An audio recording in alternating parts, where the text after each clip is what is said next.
സുഹൃത്തുക്കളെ എല്ലാവർക്കും നമ്മുടെ പുതിയ വീട്ടിലേക്ക് സ്വാഗതം. എന്തുകൊണ്ടാണ് ഞാനൊരു വീഡിയോ ആയിട്ട് വന്നതെന്ന് ചോദിച്ചു കഴിഞ്ഞാൽ, നമ്മൾ കഴിഞ്ഞ ദിവസം ഒരു വീഡിയോ ചെയ്തിട്ടുണ്ടായിരുന്നു.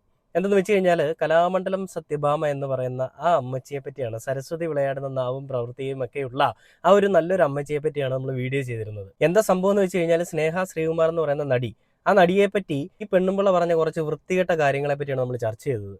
നമുക്കറിയാം, ബോഡി ഷെയ്മിങ് എന്ന് പറയുന്നൊരു സാധനം അത് എത്രത്തോളം മോശകരമായിട്ടുള്ള അവസ്ഥയാണെന്നും ബോഡി ഷെയ്മിങ് ഒരിക്കലും ഒരാളെ നടത്താൻ പാടില്ല എന്നുള്ളതിനെ പറ്റിയുമൊക്കെ നമുക്ക് എല്ലാവർക്കും അറിയാം.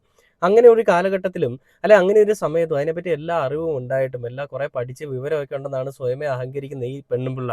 എന്നിട്ട് അവർ തന്നെ വന്നിട്ട് പറയുകയാണ്, തടിച്ചുരുണ്ട പിണ്ടോദരിയെ പോലെ ഇരിക്കുന്ന ഈ സ്നേഹ ശ്രീകുമാർ ഇവളെയൊക്കെ എങ്ങനെയാണ് സിനിമയിൽ എടുത്തതെന്നാണ് ഈ നാശം പിടിച്ച സ്ത്രീ പറയുന്നത്. പിണ്ടോദരി എന്ന് ഈ പറയുന്ന നമ്മുടെ സ്നേഹ ശ്രീകുമാറിനെ വിളിച്ച മണ്ടോദരി എന്ന് പറയപ്പെടുന്ന മണ്ടോദരി ആയിട്ടുള്ള ഈ അമ്മച്ചി ഉണ്ടല്ലോ, എന്ത് വാല്യൂ എന്ത് ലോജിക്കുവാണല്ലേ ഉള്ളത്.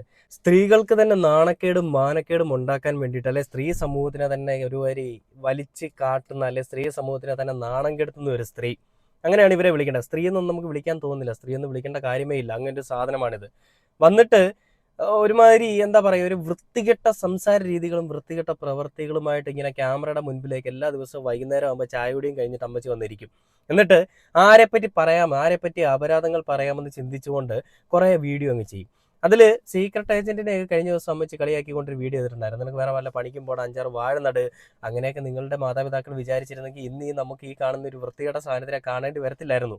ബോഡി ഷെയ്മിങ് അല്ല, ഈ വൃത്തികെട്ട പ്രവൃത്തിയും വൃത്തികെട്ട ചിന്താഗതിയും ഉള്ള ഒരു സാധനത്തിന് നമുക്ക് കാണേണ്ടി വരില്ലായിരുന്നു എന്നുള്ളൊരു സത്യാവസ്ഥയാണ് ഞാൻ പറയുന്നത്. കലാമണ്ഡലം എന്ന് പറയുന്ന ഒരു സ്ഥാപനത്തിന്റെ പേരിനെ തന്നെ കളങ്കപ്പെടുത്തുന്ന, കലാമണ്ഡലം എന്ന് പറയുന്ന ഒരു പേരിന് ഒരു വാല്യൂ ഇല്ലാതാക്കുന്ന ഒരു സാധനമാണ് കലാമണ്ഡലം എന്ന പേര് ആദ്യമേ നാമകരണം ചെയ്തുകൊണ്ട് ഇരിക്കുന്ന സത്യഭാമ. സത്യഭാമ എന്നൊരു പേര് കേൾക്കുമ്പോൾ തന്നെ നമുക്ക് മനസ്സിലാവുന്നത്, അല്ലെ നമ്മൾ വിചാരിക്കുന്ന സത്യങ്ങൾ മാത്രം പറയുന്ന ഒരു സത്യസന്ധയായിട്ടുള്ള ഒരു സ്ത്രീ എന്നൊക്കെ ആയിരിക്കും, അല്ലെ ഒരു സ്ത്രീ അല്ല ഒരു പുരുഷൻ എന്നൊക്കെ ആയിരിക്കും നമ്മൾ വിചാരിക്കുക. എന്നാൽ വാ തുറന്നാൽ വൃത്തികേടുകൾ മാത്രം വിളിച്ചു പറയുന്നൊരു സാധനമാണ് ഈ സത്യഭാമ. കലാമണ്ഡലം തന്നെ ഓൾറെഡി നോട്ടീസ് അയച്ചിട്ടുള്ളതാണ്. കലാമണ്ഡലത്തിന്റെ പേര് അനർത്ഥമാക്കരുത്, ആ പേര് നിങ്ങളുടെ പേരിന്റെ തുടക്കത്തിൽ നിന്ന് എടുത്ത് മാറ്റണം. എന്തിനാണ് അത് അയച്ചത്? RLV രാമകൃഷ്ണനെ കുറ്റം പറഞ്ഞതിന്റെ പേരിലാണ്. ആ കറുത്ത വർഗത്തിൽപ്പെട്ട അല്ലെ കറുത്ത നിറമുള്ളവർ അഭ്യസിക്കേണ്ട കലയല്ല ഈ മോഹിനിയാട്ടം അല്ലെങ്കിൽ അങ്ങനെയുള്ള കലാരൂപങ്ങൾ എന്നാണ് ഈ പെണ്ണുമ്പിള്ള പറഞ്ഞത്. എനിക്ക് ഒരു തരത്തിലും ചേച്ചിയെന്നോ അല്ലെങ്കിൽ ഒരു ബഹുമാനം കൊടുത്തിട്ട് ഇവരെ ഇവരോട് വിളിക്കാനോ അല്ലെങ്കിൽ ഇവരെ സംസാരിക്കാനോ എനിക്ക് താല്പര്യമില്ല. അതുകൊണ്ട് തന്നെയാണ് ഞാൻ ഇങ്ങനെ ചെയ്യുന്നത്. എൻ്റെ അടുത്ത് ചില ആളുകൾ ചോദിച്ചിരുന്നു, നിനക്ക് ഈ കലാമണ്ഡല സത്യഭാമയെ വെച്ച് 2 തെറി വിളിച്ചുകൊണ്ടൊരു വീഡിയോ ചെയ്തുകൂടെ, അങ്ങനെയെങ്കിൽ അവർ നിന്നെപ്പറ്റി റിയാക്ട് ചെയ്യും, റീച്ച് കിട്ടുമെന്നാണ് എൻ്റെ അടുത്ത് പറഞ്ഞത്. ശരിക്കും പറഞ്ഞാൽ ഞാൻ അപ്പോഴും അവരുടെ അടുത്ത് പറഞ്ഞു, ഈ വൃത്തികെട്ട സാധനത്തിന്റെ പേര് പറഞ്ഞിട്ട് എനിക്ക് റീച്ച് വേണ്ട. ഈ വൃത്തികെട്ട സാധനങ്ങളെ ജനങ്ങൾ കാണണം, അല്ലെ ജനങ്ങൾ അറിയണം. അതിന് വേണ്ടിയിട്ടാണ് ഞാൻ വീഡിയോ ചെയ്യുന്നത്. അല്ലാതെ ഇവരെ വെച്ചിട്ട് ഒരു റീച്ചിന് വേണ്ടിയിട്ടൊന്നുമല്ല ഞാൻ ചെയ്യുന്നത്. ഈ സാധനത്തിനെയൊക്കെ വെച്ചിട്ട് എന്ത് റീച്ചാണ്? ഒരു ഉണക്ക വിറകുള്ളി എടുത്ത് വെക്കുന്ന പോലെ പെട്ടെന്ന് കത്തിപ്പൊക്കോളും, അത് വേറൊരു കാര്യം. ഇത് അധികം നാൾ പോകുന്ന സാധനമല്ല, ഷോർട്ട് എക്സ്പയറി ഐറ്റമാണ്, പെട്ടെന്ന് എക്സ്പയറി ഡേറ്റ് കഴിഞ്ഞിട്ട് പോകുന്നൊരു സാധനമാണ്. അപ്പോൾ പോകുന്നതിന് മുൻപ് ആളി കത്തുന്ന തീ പെട്ടെന്ന് അണയുമെന്നൊക്കെ പലരും പണ്ട് പറഞ്ഞു കേട്ടിട്ടുണ്ട്. നല്ല രീതിയിൽ ആളി കത്തുന്നുണ്ട് ഈയിടെയായിട്ട്. മിക്കവാറും ഉടനെ അണയാൻ വേണ്ടിയിട്ടുള്ള ഒരു തീ ആയിരിക്കും ഈ ആളി കത്തുന്നത്. അപ്പൊ അങ്ങനെ ഈ സ്ത്രീ വന്നിട്ട് ആ ഒരു സ്നേഹ ശ്രീകുമാർ എന്ന് പറയുന്ന കഴിവുള്ള ഒരു കലാകാരിയെ മോശമായിട്ട് ചിത്രീകരിക്കുകയും അവരെ ഒരു പിണ്ടോദരി എന്ന് നാമകരണം ചെയ്യുകയൊക്കെ ചെയ്തു. ഇത് പറയാനായിട്ട് എന്ത് കഴിവാണ് സ്ത്രീ നിങ്ങൾക്കുള്ളത്? ഞാനൊന്ന് എടുത്തു ചോദിക്കട്ടെ, നിങ്ങൾക്ക് എന്ത് കഴിവാണുള്ളത്? കലാമണ്ഡലം എന്നൊരു പേരെടുത്തിട്ട് മുന്നിൽ ഇട്ടത് കൊണ്ടും കലാമണ്ഡലം എന്നൊരു പേരിട്ടുകൊണ്ട് ഇങ്ങനെ നാമകരണം ചെയ്ത് നടക്കുന്നത് കൊണ്ടും എല്ലാ കഴിവും നിങ്ങൾക്ക് കിട്ടുമെന്നാണ് നിങ്ങൾ വിചാരിക്കുന്നത്? അതിനുമാത്രം അത്ര ടാലന്റ് ഉള്ള ഒരു വ്യക്തിയാണോ നിങ്ങൾ? കുറെ പിള്ളേരെ പഠിപ്പിച്ചതുകൊണ്ട് നിങ്ങൾ കലാമണ്ഡലമാകുമെന്നാണ് നിങ്ങൾ വിചാരിക്കുന്നത്? എന്ത് നാണം കെട്ട കാര്യമാണല്ലേ. ഇപ്പൊ ഞാൻ കലാഭവൻ എന്ന് പറയുന്നൊരു സ്റ്റേജ് ഷോസ് ചെയ്യുന്ന, അല്ല കലാഭവൻ എന്ന് പറയുന്നൊരു അസോസിയേഷൻ അല്ലെങ്കിൽ ഒരു കലാഭവൻ എന്ന് പറയുന്ന ഒരു ടീമുണ്ട്. ഞാനിപ്പോൾ അവിടേക്ക് പരിപാടി ചെയ്യാനായിട്ട് പോവുകയാണ്, അല്ലെങ്കിൽ ഞാൻ അവരുടെ ട്രൂപ്പിൽ ചേരാൻ വേണ്ടി പോവുകയാണ്. ആ ട്രൂപ്പിന് സ്റ്റേജ് ഷോകളില്ല. അപ്പം അങ്ങനെയെങ്കിൽ ഞാനൊരു എക്സാമ്പിൾ പറയുകയാണ്. അപ്പം അങ്ങനെ ഞാൻ അവിടെ പോയി എന്നതിൻ്റെ പേരിൽ എൻ്റെ പേരിനൊപ്പം കലാഭവൻ എന്ന് ചേർത്ത് കഴിഞ്ഞാൽ ഞാൻ ആ കലാഭവനിലെ ഒരു അന്തേവാസിയോ കലാഭവനിലെ ഒരു കലാകാരനാവുമോ? ഒരിക്കലും ഇല്ല. എനിക്ക് അവിടെ ഒരു വേക്കൻസി കിട്ടി, അല്ലെങ്കിൽ എനിക്ക് അവിടെ ഒരു സ്ഥാനം കിട്ടി പരിപാടി ചെയ്യാനായിട്ട്. അതുകൊണ്ട് മാത്രം ഞാൻ കലാഭവന്റെ എല്ലാം ആകുമെന്നൊന്നുമില്ല. ഞാൻ അവിടെ ജസ്റ്റ് പോകുന്നു എന്ന് മാത്രമേ ഉള്ളൂ എന്ന് പറയുന്നത് പോലെയാണ് ഈ സ്ത്രീ ചെയ്തിരിക്കുന്നത്. എനിക്ക് തോന്നുന്നു ആ വഴിയിൽ കൂടി എവിടെ കൂടെ പോയപ്പോൾ ആ സൈഡിൽ നിന്നിങ്ങനെ പരിപാടികൾ ചെയ്യുന്ന പിള്ളേർ ഡാൻസ് കളിക്കുന്ന നൃത്തം ചെയ്യുന്നതൊക്കെ കണ്ടു. അങ്ങനെ കണ്ടിട്ട് പേരുണ്ടപ്പോൾ എന്നാൽ പിന്നെ ഇന്ന് തൊട്ട് ഞാനും കലാമണ്ഡലമാണ് ചേച്ചി കേട്ടോ, ഞാൻ കലാമണ്ഡലം സത്യമാവേ, ഭയങ്കര കലാമണ്ഡലം, എനിക്ക് ഭയങ്കര കഴിവുണ്ടെന്ന് പറഞ്ഞിട്ട് കഴിവേറിയാവരുത്. നിങ്ങളൊരു ടീച്ചറാണെന്ന് ഓർക്കണം. ഒരാളെ ബോഡി ഷേമിങ് നടത്തുമ്പോൾ നിങ്ങളൊരു ടീച്ചറായിരുന്നിട്ട് കൂടി നിങ്ങളിങ്ങനെ വൃത്തികെട്ട പരിപാടികൾ അല്ലെങ്കിൽ വൃത്തികെട്ട കാര്യങ്ങൾ ചെയ്യുമ്പോൾ നിങ്ങൾ തന്നെ സ്വയം ഒന്ന് ചിന്തിക്കണം. ഞാൻ എന്താണ് ചെയ്യുന്നത്, ഞാൻ എങ്ങനെ ചെയ്ത് മോശമല്ലേ, ഇനി എന്ത് ചെയ്യാൻ പാടുണ്ടോ, ഇതൊക്കെ നിങ്ങൾ ചിന്തിക്കണം. എന്നാൽ ഇതൊന്നും ചിന്തിക്കാനുള്ള കഴിവില്ല അമ്മച്ചിക്കെന്നാണ് ഞാൻ മനസ്സിലാക്കുന്നത്. എന്തായാലും സ്നേഹ ശ്രീകുമാർ ഈ ഒരു കാര്യത്തിൽ പ്രതികരിച്ചുകൊണ്ട് രംഗത്തേക്ക് വന്നിട്ടുണ്ട്. സ്നേഹ ശ്രീകുമാർ RLV രാമകൃഷ്ണനെ സപ്പോർട്ട് ചെയ്തുകൊണ്ട് വീഡിയോ ചെയ്തതാണ് ഇവർക്ക് ഏറ്റവും കൂടുതൽ കുരുപൊട്ടാൻ കാര്യമുണ്ടായത്. അത് അമ്മച്ചി ഇപ്പോഴാണെന്ന് തോന്നുന്നു കാണുന്നത്. അപ്പോൾ നമുക്ക് എന്തായാലും ആ ഒരു വീഡിയോ കണ്ടു നോക്കാം. സ്നേഹ ശ്രീകുമാറിൻ്റെ അടുത്ത് ചോദിക്കുന്നുണ്ട്, ഇങ്ങനെ അവർ വീഡിയോ ചെയ്തിരിക്കുന്ന അല്ലെങ്കിൽ ഇങ്ങനെ അവർ ബോഡി ഷേമിങ് നടത്തിയിരിക്കുന്നത് എന്താണ് പറയാനുള്ളതെന്ന്. അങ്ങനെ പറയുമ്പോൾ സ്നേഹ ശ്രീകുമാർ പറയുന്ന മറുപടിയും നമുക്ക് ബാക്കി ഈ വീഡിയോയിൽ കണ്ടു നോക്കാം. എന്തായാലും നമുക്ക് വീഡിയോയിലേക്ക് പോകാം. ഇപ്പം അങ്ങേയറ്റത്തെ വ്യക്തിഹത്യയാണ് നടത്തിയിരിക്കുന്നത്, അതിൽ ഒരു തർക്കവുമില്ല. എന്തെങ്കിലും ഒരു നടപടിക്കോ എന്തെങ്കിലും പോകുന്നുണ്ടോ സ്നേഹ? അല്ല, സത്യം പറഞ്ഞാൽ ഞാൻ അതിനെ പറ്റിയിട്ട് ആലോചിച്ചിട്ടില്ല എന്നുള്ളതാണ്. ഇതിൽ രണ്ട് കാര്യങ്ങളാണുള്ളത്. ഒന്നാമത്തെ കാര്യം, ഇപ്പം അവർ തന്നെ പറയുന്നുണ്ട് ഒരാളെ പറ്റി കൃത്യമായി അറിയാതെ സംസാരിക്കുന്ന ആളല്ല എന്ന്. പക്ഷെ അവർ പറഞ്ഞതെല്ലാം തെറ്റ് തന്നെയായിരുന്നു. ഞാൻ ഒരിക്കലും കലാമണ്ഡലത്തിൽ ഒരു അഡ്മിഷന് വേണ്ടി ഞാൻ പോയിട്ടില്ല. ഞാൻ ഡാൻസ് പഠിക്കാൻ പോയിട്ടില്ല കലാമണ്ഡലത്തിൽ. ഞാൻ ഓട്ടംതുള്ളൽ പഠിക്കാൻ പോയിട്ടില്ല. ഞാൻ കലാമണ്ഡലത്തിൽ നിന്നല്ല ഇതൊന്നും പഠിച്ചിട്ടുള്ളത്. ഞാൻ ഒരു 8 വയസ്സ് മുതൽ ഓട്ടംതുള്ളലും 5 വയസ്സ് മുതൽ കഥകളിയും ഒക്കെ ഞാൻ എൻ്റെ ഏറ്റവും പ്രിയപ്പെട്ട ഗുരുക്കന്മാരുടെ വീട്ടിൽ പോയി, അങ്ങനെയും നമുക്ക് പഠിക്കാമല്ലോ അല്ലേ, അവരുടെ വീട്ടിൽ പോയി നിന്ന് ഗുരുകുല സമ്പ്രദായത്തിലൊക്കെ പഠിക്കുന്ന രീതി നമുക്കുണ്ട്. അപ്പോൾ ആ രീതിയിലാണ് ഞാൻ പഠിച്ചിട്ടുള്ളത്. പിന്നെ ഓട്ടംതുള്ളൽ ഞാൻ പഠിക്കുമ്പോൾ എനിക്ക് ഇന്ത്യൻ കൾച്ചറൽ മിനിസ്ട്രിയുടെ CCRT സ്കോളർഷിപ്പോട് കൂടി തന്നെയാണ് 8 വയസ്സ് മുതൽ ഞാൻ പഠിച്ചിട്ടുള്ളത്. പിന്നെ അതിനുശേഷം അങ്ങോട്ടും നമ്മളത് വിട്ടുകളഞ്ഞിട്ടില്ല. പ്രൊഫഷണലായി തന്നെ അത് പല സ്ഥലങ്ങളിൽ അവതരിപ്പിച്ചിട്ടുണ്ട്. കുഞ്ചൻ നമ്പ്യാർ സ്മാരകം, അമ്പലപ്പുഴ പോലുള്ള കേന്ദ്രങ്ങൾ എന്നെ അംഗീകരിച്ചിട്ടുണ്ട്. അവിടെ ഞാൻ പെർഫോമൻസ് ചെയ്തിട്ടുണ്ട്. കലാമണ്ഡലത്തിൽ തന്നെ ഞാൻ പെർഫോമൻസ് ചെയ്തിട്ടുണ്ട്. അപ്പം ഒരുപക്ഷെ ഞാനൊരു തുള്ളൽക്കാരിയാണ് എന്ന് ആരെങ്കിലും പറഞ്ഞപ്പോൾ അവർ തെറ്റിദ്ധരിച്ചതാണോ എന്ന് എനിക്കറിയില്ല. ഞാൻ ഒരിക്കലും കലാമണ്ഡലത്തിലല്ല പഠിച്ചിട്ടുള്ളത്. പിന്നെ രണ്ടാമത്തെ കാര്യം, ഞാൻ അക്കാഡമിക്കലി പഠിച്ചിട്ടുള്ളത് അഭിനയം തന്നെയാണ്. MA theatre arts, MPhil in theatre arts.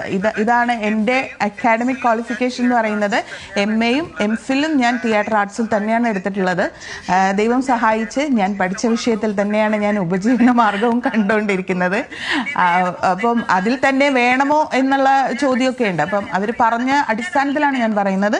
ഞാൻ അതിൽ തന്നെയാണ് ഉപജീവന മാർഗം ഇപ്പോൾ കണ്ടുകൊണ്ടിരിക്കുന്നത്. പിന്നെ ഇപ്പോൾ ഞാൻ പഠിച്ചത് കണക്കാണ്, അതുകൊണ്ട് എനിക്ക് അഭിനയിച്ചൂടാ എന്നൊന്നും പറയാനുള്ള ഇതൊന്നുമില്ല. ഞാനിപ്പോൾ ബിസിനസ് ചെയ്യുന്നുണ്ട്. ഞാനൊരിക്കലും അക്കാഡമിക്കലി പോയി ബിസിനസ് പഠിച്ചിട്ടല്ല ഞാൻ ബിസിനസ് ചെയ്യുന്നത്. പക്ഷേ എന്ന് വെച്ചാൽ എൻ്റെ ബിസിനസ് ഫ്ലോപ്പും അല്ല. ഞാൻ വളരെ സക്സസ്ഫുള്ളായി ബിസിനസ് ചെയ്യുന്ന ഒരാളാണ്. അപ്പം ഇത്തരം എന്താ പറയുക, ഇപ്പം നമ്മൾ തുടക്കത്തിൽ പറഞ്ഞതുപോലെ തന്നെ എന്തോ ഒരു പ്രശ്നം എവിടെയോ ഉണ്ട്, അതുകൊണ്ടായിരിക്കും ഇങ്ങനെ സംസാരിക്കുന്നതെന്ന് തോന്നുന്നു. അതിൽ റിപ്ലൈ ഇനിയിപ്പോൾ ഇത് ഞാൻ പറഞ്ഞതിൻ്റെ പേരിൽ ഒരു പക്ഷേ ഇനിയും വീഡിയോസ് വരാം, അവർ ചെയ്യാം എന്ന് വെച്ച് അത്തരം ഭീഷണികളിൽ പേടിക്കുന്ന ഒരാളൊന്നും അല്ല ഞാൻ. അത്തരം ഭീഷണികളൊന്നും ആരും എൻ്റെ നേരെ പ്രയോഗിക്കാമെന്നും വിചാരിക്കേണ്ട. ഇതിനേക്കാൾ വലിയ എന്താ പറയുക പ്രതികൂല സാഹചര്യങ്ങളൊക്കെ കടന്നു വന്നിട്ടുള്ള ഒരാൾ തന്നെയാണ്. അതെന്നെ പേഴ്സണലി അറിയുന്നവർക്കറിയാം. നമ്മളിപ്പം ഞാൻ വലിയ സംഭവമാണെന്ന് എല്ലാവരോടും പറഞ്ഞു നടക്കേണ്ട ആവശ്യമൊന്നുമില്ലല്ലോ. നമുക്ക് അത്തരം സിറ്റുവേഷൻസ് വരുമ്പോൾ പ്രതികരിക്കുന്നു, അല്ലെങ്കിൽ അതിനെ മറികടക്കുന്നു എന്നുള്ളതാണ്. അപ്പോൾ അതുകൊണ്ട് അത്തരം ഭീഷണികളിലൊന്നും പേടിക്കുന്ന ആളൊന്നുമല്ല. എൻ്റെ അച്ഛൻ ശ്രീകുമാറാണ്, അത്രയേ ഉള്ളൂ. അടിപൊളി. ഇമാതിരി മറുപടി സ്വപ്നങ്ങളിൽ മാത്രം. ഇത് കണ്ട് തള്ളയ്ക്ക് നല്ല കുരു പൊട്ടും, എനിക്ക് ഉറപ്പാണ്. കുരു പൊട്ടിയിട്ടുണ്ട്, അതിൻ്റെ വീഡിയോസൊക്കെ വന്നിട്ടുണ്ട്. എനിക്കത് കാണിക്കാൻ നിങ്ങളെ താല്പര്യം. എനിക്കറിയാം ആ സാധനത്തിൻ്റെ മുഖം കാണുന്നത് തന്നെ നിങ്ങൾക്ക് വെറുപ്പ് അറപ്പുമാണെന്നുള്ളത്. അതുകൊണ്ട് ഞാൻ കാണിക്കുന്നില്ല. പ്രായത്തിൻ്റെതായിട്ടുള്ള ചുളിവുകളൊക്കെ എല്ലാവർക്കും വരും. എന്നാൽ ഈ സ്ത്രീയുടെ മുഖത്ത് വന്നിരിക്കുന്നത് പ്രായത്തിൻ്റെതായിട്ടുള്ള ചുളിവുകളൊന്നുമല്ല. ഇതൊക്കെ വൃത്തികെട്ട ചിന്താഗതികളുടെ കുറേ ഇങ്ങനെ രൂപങ്ങളൊക്കെയാണ് മുഖത്ത് വന്നിരിക്കുന്നത്. ഒരു മനുഷ്യരൂപം ഉണ്ടെന്നേ ഉള്ളൂ. പ്രവർത്തിക്കുന്നതെല്ലാം ചെകുത്താൻ്റെയും ചാത്തൻ്റെയും ഒക്കെ സ്വഭാവങ്ങളാണ്.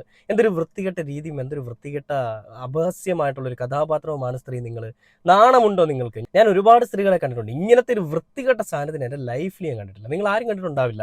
ഇങ്ങനെ വൃത്തികെട്ട ചിന്താഗതികളും വൃത്തികെട്ട പെരുമാറ്റ രീതികളും ഒക്കെ ആയിട്ട് ഈ സമൂഹത്തിനിടയിലേക്ക് ഇറങ്ങി നടന്നുകൊണ്ട് ഇന്നത്തെ കാലഘട്ടങ്ങളിൽ ഇങ്ങനത്തെ ചിന്താഗതികൾ ഇല്ലാത്ത ആളുകൾക്കിടയിൽ ജീവിക്കുന്ന ഒരു സാധനം. ഈ വംശനാശം വന്ന് തീർന്നു പോകാറായി. ഏറ്റവും അവസാനത്തെ കണ്ണിയിലുള്ള ഏറ്റവും അവസാനത്തെ ഒരു സാധനമാണിത്. എന്നിട്ടും തള്ളയുടെ വായിൽ നിന്ന് വരുന്ന കാര്യങ്ങൾക്ക് ഒരു കുറവുമില്ല. അത് തന്നെ കണ്ടിന്യൂ ചെയ്തുകൊണ്ടിരിക്കുകയാണ്. ഞാൻ പറയുന്നത് എന്തോ വലിയ വേദവാക്യമാണെന്നുള്ള രീതിയിൽ വീണ്ടും വീണ്ടും കണ്ടിന്യൂ ചെയ്യുകയാണ്. നമുക്കറിയാം ഈ സ്ത്രീ തന്നെയാണ് വേടനെ കുറ്റം പറഞ്ഞത്. ഇതേ സ്ത്രീ തന്നെയാണ് RLV രാമകൃഷ്ണനെ കുറ്റം പറഞ്ഞത്. അവിടെ നിന്നാണ് തുടക്കം. അങ്ങനെ മറ്റ് പല ആളുകളെയും പറ്റി കുറ്റം പറഞ്ഞൊരു സാധനമാണിത്. വേടനെ കുറ്റം പറഞ്ഞത് വേടൻ കറുത്ത കാക്കയാണെന്നാണ്. എൻ്റെ പൊന്നമ്മച്ചി കറുപ്പിന് 7 അഴകാണ്. നിങ്ങൾ ഈ മുഖത്ത് കരിയും ചാരവും ഒക്കെ വാരി പുരട്ടിയിരിക്കുന്നുണ്ടല്ലോ. ഈ ഭയങ്കരമായിട്ട് ബ്യൂട്ടി കോൺഷ്യസ് ആണല്ലേ നിങ്ങൾ. നിങ്ങൾ വിചാരിക്കുന്നത് നിങ്ങളെന്താ വലിയ സംഭവമാണ്, വലിയ സൗന്ദര്യമുള്ള സത്യഭാമയാണെന്നാണ്. കലാമണ്ഡലം ഈ നമ്മുടെ സ്നേഹ ശ്രീകുമാർ പറയുന്നുണ്ട് എൻ്റെ അച്ഛൻ്റെ പേര് ശ്രീകുമാറാണെന്നുള്ളത്. ഒരുപക്ഷെ കലാമണ്ഡലത്തിൻ്റെ മോളാണ്, അല്ല കലാമണ്ഡലത്തിനുണ്ടായതാണെന്ന് ചിന്തിക്കുന്നത് കൊണ്ടായിരിക്കും സ്നേഹ ശ്രീകുമാർ ഈ സത്യഭാമയ്ക്ക് ആ ഒരു മറുപടി അങ്ങനെ കൊടുത്തിരിക്കുന്നത്. ഒരു പക്ഷേ ആയിരിക്കാം കേട്ടോ, അങ്ങനെ ആവണമെന്നില്ല, ഒരു പക്ഷെ അങ്ങനെ ആയിരിക്കാം. അച്ഛൻ്റെ പേര് കൂടെ ചേർക്കാതെ കലാമണ്ഡലം എന്ന് പറഞ്ഞിട്ട് ചേർത്തുകൊണ്ട്, ശരിക്കും പറഞ്ഞാൽ ഈ കലാമണ്ഡല സത്യഭാമ എന്ന് പറയുന്നത് ഇത് ഈ സാധനമല്ല. കലാമണ്ഡല സത്യഭാമ ആരാണെന്നുള്ളത് നിങ്ങൾ ജസ്റ്റ് ഒന്ന് ഗൂഗിളിൽ സെർച്ച് ചെയ്ത് നോക്കണം. ഓക്കെ, നമ്മൾ അങ്ങനെ ഗൂഗിളിൽ സെർച്ച് ചെയ്യുന്ന സമയത്ത് കലാമണ്ഡലം സത്യഭാമ എന്ന് പറഞ്ഞുകൊണ്ട് വരുന്ന വേറൊരാളുടെ പേരാണ്. ഓക്കെ, കലാമണ്ഡലം സത്യഭാമ എന്ന് പറഞ്ഞ് നമ്മൾ സെർച്ച് ചെയ്യുമ്പോൾ കാണുന്നത് നമ്മൾ വേറൊരാളുടെ ഫോട്ടോയാണ്. അതായത് ആൾ ജനിച്ചത് 1937 4 ഷൊർണൂറിലാണ്, മരിച്ചത് 13 സെപ്റ്റംബർ 2015 കലാമണ്ഡലം വി സത്യഭാമ എന്നാണ് അവരുടെ പേര്. അത് അവർ ജനിച്ച് മരിച്ചതിനെ പറ്റിയുള്ള ഡീറ്റെയിൽസാണ് വിക്കിപീഡിയയിലുള്ളത്. അപ്പോൾ അങ്ങനെ ഒരാൾ ആളുടെ ഫോട്ടോ കൂടെ എന്തായാലും ഞാൻ കാണിച്ചു തരാം. വിക്കിപീഡിയയിൽ അപ്ഡേറ്റ് ആയിരിക്കുന്നത് ഇങ്ങനെയാണ് കേട്ടോ. അപ്പോൾ ഇതാണ് അതിലെ സത്യഭാമ. അപ്പോൾ ഈ സത്യഭാമ എനിക്ക് തോന്നുന്നു ഇവർക്ക് പേരിൽ നോക്കും, ഇവരുടെ പേര് നെറ്റ് സെർച്ച് ചെയ്യുമ്പോൾ മറ്റേ സത്യഭാമയുടെ ഫോട്ടോയാണ് കാണുന്നത്. ഈ കുറച്ച് നാൾ മുൻപ് വരെ, ഒരു ഏകദേശം 1.5 മാസം മുൻപാണെന്ന് ഞാൻ മനസ്സിലാക്കുന്നത്. അന്ന് വരെ ഞാൻ നോക്കുന്ന സമയത്ത് ഇപ്പം ഞാൻ കാണിച്ച ഫോട്ടോയിലുള്ള സത്യഭാമയുടെ ഇതായിരുന്നു ഞാൻ കണ്ടുകൊണ്ടിരുന്നത്. എന്നാൽ ഇപ്പോൾ നോക്കുമ്പോൾ ഈ സാധനം കൂടി അവിടെ കയറി വന്നിട്ടുണ്ട്. അതായിരുന്നു എനിക്ക് തോന്നുന്നു അവരുടെ ആവശ്യം. ഈ സാധനത്തിൻ്റെ ഫോട്ടോ ഇപ്പോൾ കയറി വന്നിട്ടുണ്ട്. ഇവരുടെ ആവശ്യം എനിക്ക് തോന്നുന്നു ഇത് തന്നെയായിരുന്നു. അതായത് കുറേ കോൺട്രവേഴ്സി ഉണ്ടാക്കുമ്പോൾ അവരുടെ പേര് ട്രെൻഡിങ്ങിൽ വരുമല്ലോ, വിക്കിപീഡിയയിലൊക്കെ ആഡാവും. അപ്പോൾ അങ്ങനെ ആഡായി കഴിഞ്ഞാൽ ആളുകൾ സെർച്ച് ചെയ്യുമ്പോൾ തന്നിലേക്ക് എത്തും. അതിന് വേണ്ടിയിട്ടായിരിക്കും ഒരു പക്ഷേ ഈ കോൺട്രവേഴ്സ്യൽ ഡിസ്കഷൻസ് നടത്തുന്നത്. ഒരു പക്ഷേ അങ്ങനെ ആയിരിക്കാൻ ഉറപ്പാണ്. കാരണം ഇവരുടെ ഫോട്ടോ കാണാതെ ഇവർ മരിച്ചതായിട്ടാണ് നേരത്തെ കണ്ടുകൊണ്ടിരുന്നത്. അങ്ങനെ പറഞ്ഞവരെയൊക്കെ ഇവർ കുറ്റം പറഞ്ഞിട്ടുണ്ട് കേട്ടോ, അതില്ലെന്നല്ല. അപ്പോൾ അങ്ങനെ ഇവരുടെ പേര് കിട്ടാൻ വേണ്ടിയിട്ട് ഇവർ എന്ത് തന്തയില്ലായ്മയും പറയുമെന്നുള്ള രീതിയിലേക്ക് മാറിയിട്ടുണ്ട്. ബോഡി ഷെയ്മിങ് എന്ന് പറയുന്നൊരു സാധനം, വ്യക്തിഹത്യ എന്ന് പറയുന്നൊരു സാധനം, ഇതെല്ലാം ഒരുമിച്ച് ചെയ്തുകൊണ്ട് ഞാൻ എന്തോ വലിയ സംഭവമാണ്, ഞാൻ വലിയ മറ്റേതാണെന്ന് പറഞ്ഞുകൊണ്ടിരിക്കുന്ന വൃത്തികെട്ട ഒരു സാധനം. നല്ല മറുപടി തന്നെയാണ് സ്നേഹ ശ്രീകുമാർ കൊടുത്തത്. ഇങ്ങനെയുള്ള സാധനങ്ങൾക്ക് ഏത് രീതിയിലാണ് നമ്മുടെ സമൂഹം മറുപടി കൊടുത്തിട്ടുള്ളതെന്നും ഏതൊക്കെ രീതിയിലാണ് നമ്മുടെ സമൂഹം ഇതിനോടൊക്കെ പ്രതികരിച്ചിട്ടുള്ളതെന്നും ഒക്കെ സത്യഭാമ എന്ന് മനസ്സിലാക്കിയാൽ നന്ന്. ഈ വെറുതെ വൃത്തികെട്ട വർത്തമാനങ്ങൾ പറയാതെ കൊച്ചു പിള്ളേരോടൊപ്പം പേരക്കുട്ടികളോടൊപ്പം അടിച്ചു പൊളിച്ച് പ്രായകാലത്ത് രാമായണവും അല്ല മഹാഭാരതമൊക്കെ വായിച്ച് വീട്ടിൽ ഇരിക്കും സ്ത്രീയെ, നാണമുണ്ടോ നിങ്ങൾക്ക്? സ്നേഹ ശ്രീകുമാർ പറയുന്നുണ്ട് ഞാൻ പഠിച്ചതിൽ തന്നെയാണ് ഞാനിപ്പോൾ കല അഭ്യസിക്കുന്നതെന്ന്. നിങ്ങളെന്താ ചെയ്യുന്നത്?